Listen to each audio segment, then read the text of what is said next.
The Princess on the Glass Hill. There lived a farmer in a country. He had a nice house on the hillside of a lush mountain, and next to his house, there was a big haystack where he kept grass and hay. The farmer was getting a lot of grass and hay from his vast and fertile land, but he only had enough grass and hay for 2 years' time in his haystack. That's because weeds and straws were stolen at the annual fair. The disappearance of the straw in the haystack repeated several years in a row, so the farmer got fed up with this and started thinking about some ways to solve this problem. So he called up his 3 sons and told them that they had to solve the problem. He wanted one of his sons to enter into the haystack, spend the night there, watch out and find the thief at the fair that year. The eldest son volunteered to watch the fair that year. In the evening, he went to the haystack and laid down to sleep. When he fell asleep, he heard a noise in the middle of the night. And when things calmed down, all the straw was disappeared again. The eldest son ran around to find the thief, but there was no one. That year, the farmer's haystack was empty again. The next year's annual fair night, the farmer's second son stepped up to be a watchman. He believed in his heart that he could catch the thief. He went to the haystack, and at night, he laid down in a comfortable place to sleep. But there was another big noise in the middle of the night, and then there was an earthquake. The second son jumped out of his sleep in horror. The haystack was empty again. The next year's fair, the third child, Cinderland, who was the youngest child, had to be watchman. While he was getting ready to go to the haystack, his other brothers made fun of him. "Will you accomplish what we couldn't?" they asked. Cinderland did not care about the ridicule and condescending attitude of his brothers and began to go into the haystack and painstakingly study the whole place. As soon as Cinderland entered the haystack, the ground was shaking and he saw the straw suddenly disappeared. A few minutes later, he heard a horse whimpering outside the back door of the haystack. He looked through the back door, which was half open, and he saw a horse with a saddlebag, a duck, a bridle, and a stirrup made of sparkling copper. Cinderland immediately jumped on the horse's back and galloped away. He took the horse away, tied it to a secret place, and returned home. When he came home, his brothers asked him what was going on. "I didn't hear or see anything until the sunrise," said Cinderland. His brothers went to look at the haystack, and they saw the haystack full. They're very curious about how this happened.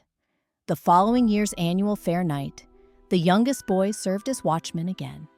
It all happened exactly the way it was the year before. First, there was a loud noise, then several earthquakes occurred. The rumble and the earthquakes were more frightening than last year. When it all stopped, Cinderland saw a beautiful horse whose saddle, duck, bridle, and the stirrup made of shining silver in the back of the haystack. He rode him and tied him next to the horse with the copper saddle he'd taken the year before and returned home. And when his brothers asked him what was going on, he said everything was fine. When their brothers went to the haystack and checked it out, they found that the hay wasn't stolen, and they became jealous of their younger brother, Cinderland. At the fair of the third year, 2 older brothers did not dare to be watchmen and were reluctant. So, the little brother Cinderland should have been the watchman again. Cinderland agreed to do this job this year too, because he had a lot of experience from the previous years. That night, after the noise and shakes in the haystack, he saw a beautiful horse with a golden saddle, healthier than the horses he'd found in previous years. He rode it again and quickly went away and tied him up next to the previous copper and silver-saddled horses. When he came home, his brothers made fun of him again. They couldn't handle him accomplishing a mission they couldn't do for 3 years. They went to check the haystack again, as they did every year, and they saw the straw in the haystack, and it was not stolen. The princess, The daughter of the king of that country was living on a glass hill. The hill was too high and slippery as ice. The princess had 3 golden apples in her lap, and whoever could climb that slippery hill and get the 3 apples from her lap could marry the princess and have half of the kingdom. Princes and knights from many countries have tried, but no one has succeeded yet. Cinderland's brothers were thinking of trying to climb that hill, and as they were preparing to go up the hill, Cinderland asked them to take him with them. His brothers made fun of him and refused to take him with them. When the 2 brothers reached the hill, they watched the princes and knights struggle to the top, but no one was able to make it to the top. No matter how powerful the horses were, no matter how skillful their cavalry were, they slipped over a glass hill and fell back. Both brothers tried to climb the hill, but they couldn't. At that moment, Knight with copper armor came out on the back of a beautiful horse whose saddle was also made out of copper. He tried to climb up the hill, but he only made it to the 3rd part of the hill and slipped back. Princess, impressed by his success, and threw one of the golden apples in her lap at this copper-armored knight. The knight, who grabbed the golden apple in the air, galloped his horse and ran away.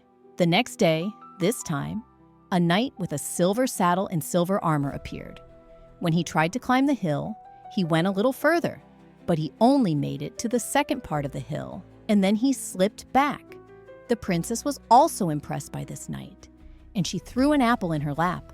The knight who grabbed the apple in the air quickly drove away. On the last day of the race, this time a knight appeared on the shining gold saddle and in golden armor. He swiftly rode up the hill, and in a breath, he reached the top next to the princess. With admiration, the princess gave the last golden apple in her lap to the knight in this golden armor. As soon as the knight got the golden apple from the princess, he galloped and drove away before anyone could say anything. Cinderland's brothers always adored this knight in gold armor. "There is no other knight in the world as brave as he is," they said. Cinderland said, "I'd love to see that knight in golden armor." And his brothers said, "He was shining like a gold. And all you do is to sit in the house lazily." The next day, Cinderland went straight to the palace with 3 golden apples and stood before the king and the princess. When the king saw the 3 apples in Cinderland's hand, "So you were the one, that brave knight," he said. "You will marry my daughter and have half of my kingdom." With a grand wedding ceremony held at the palace, Cinderland married the princess and owned half of the kingdom. Thus, Cinderland, the farmer's youngest son, became prince thanks to his determination and challenging personality.